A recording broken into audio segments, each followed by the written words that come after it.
விநாயகர் சதுர்த்தி நம்ம பிறந்த நாளை கொண்டாடுகின்றோம் அப்படிங்கிறது நம்ம பொதுவான ஒரு கருத்து அது.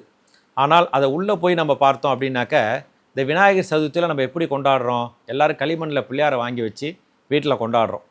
அதுதான் நம்மலாம் விநாயகர் சதுர்த்தி கொண்டாடுறது. இந்த களிமண்ணில் பிள்ளையாரை வச்சு நம்ம ஏன் கொண்டாடுறோம் அப்படின்னாக்க, ஒரு மாதத்துக்கு ஒரு சிறப்பு உண்டு. ஒரு மாதத்தில் ஒரு சிறப்பு உண்டு.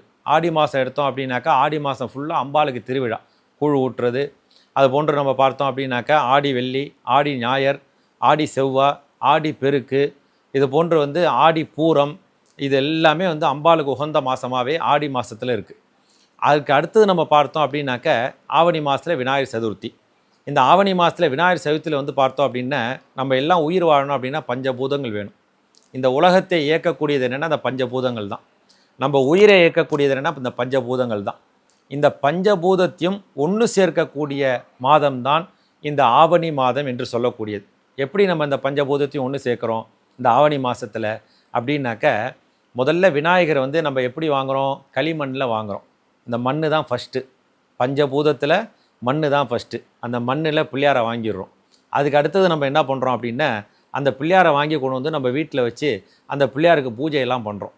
நம்ம மந்திரம் சொல்கிறது, நம்ம பேசுகிறது, இதெல்லாம் காற்றுத்தன்மையில் வழிபடுறோம்.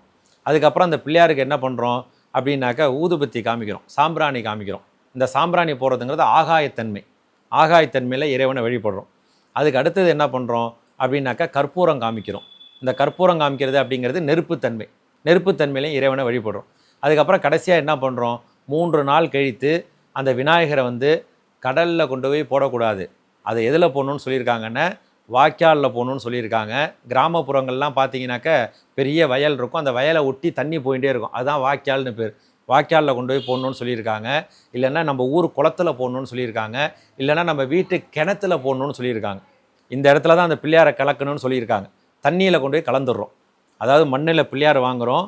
அந்த பிள்ளையாருக்கு பூஜை மந்திரங்கள்லாம் சொல்லி காற்றுத்தன்மையில் வழிபடுறோம். அதுக்கப்புறம் சாம்பிராணி போட்டு ஆகாயத்தன்மையில் வழிபடுறோம்.